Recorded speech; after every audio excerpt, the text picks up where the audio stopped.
The Lonely Doll. Story and photographs by Dare Wright. Once there was a little doll. Her name was Edith. She lived in a nice house and had everything she needed, except somebody to play with. She was very lonely. Every night when she said her prayers, she pleaded, "Please, please, send me some friends."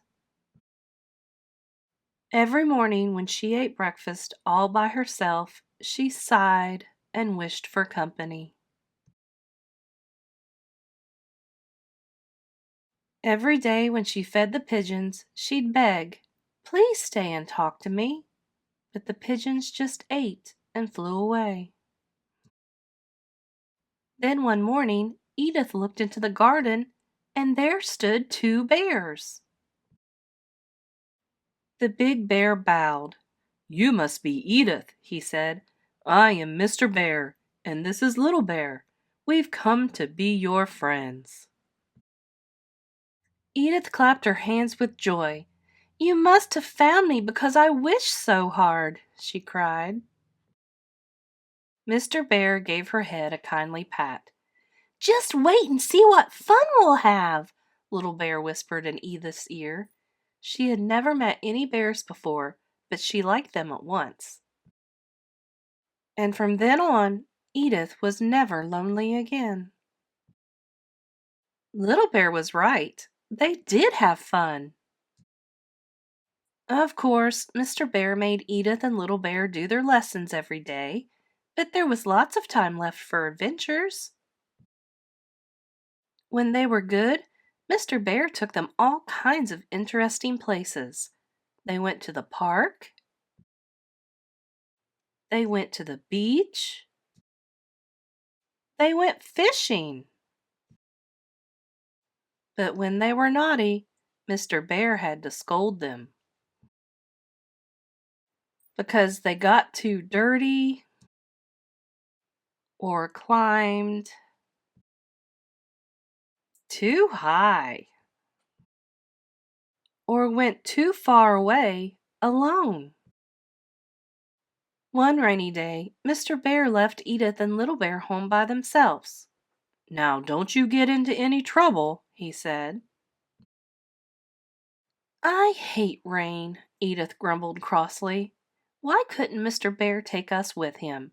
There's nothing for us to play indoors." "We'll find something," said Little Bear. "Come on, let's explore the house."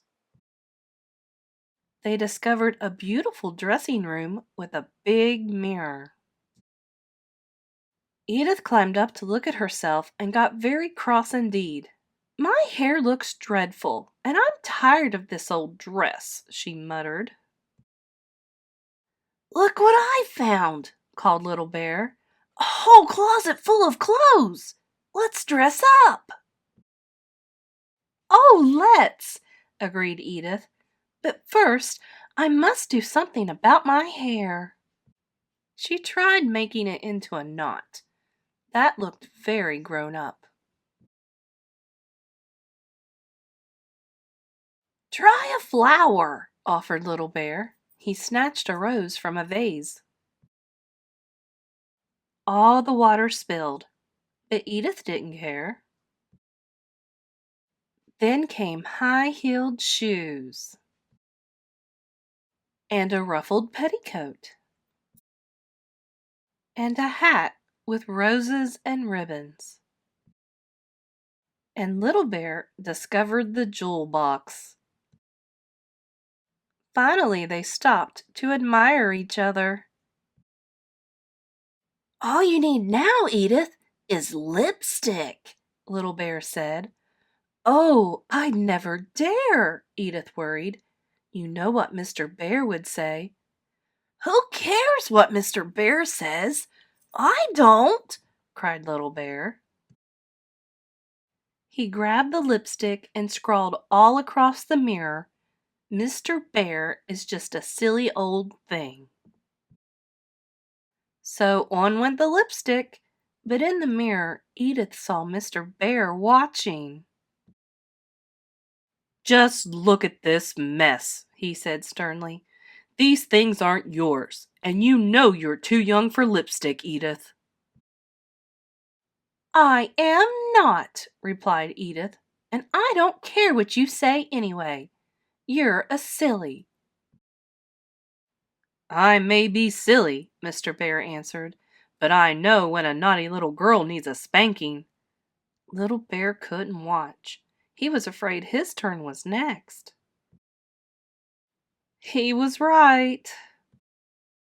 "Now clean up every bit of this mess.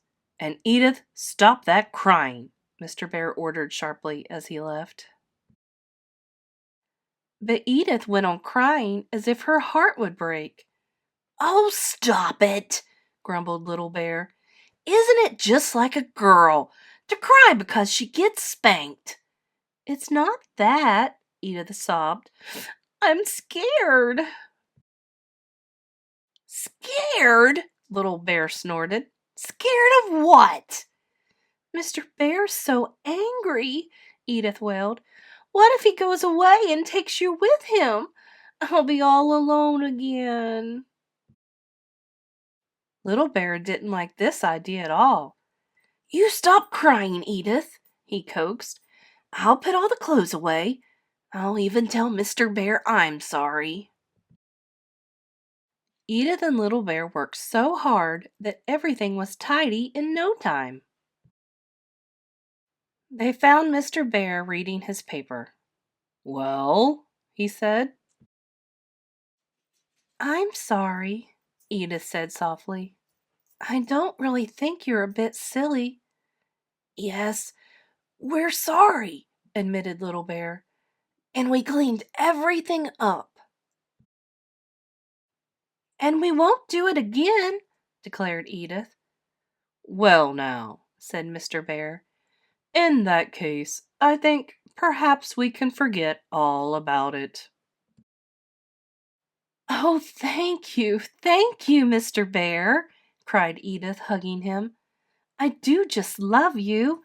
I've been so happy since you came to be my friends. Please, will you promise to stay with me forever?"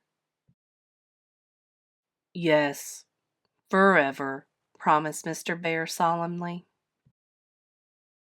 "Forever and ever!" shouted Little Bear. And they did.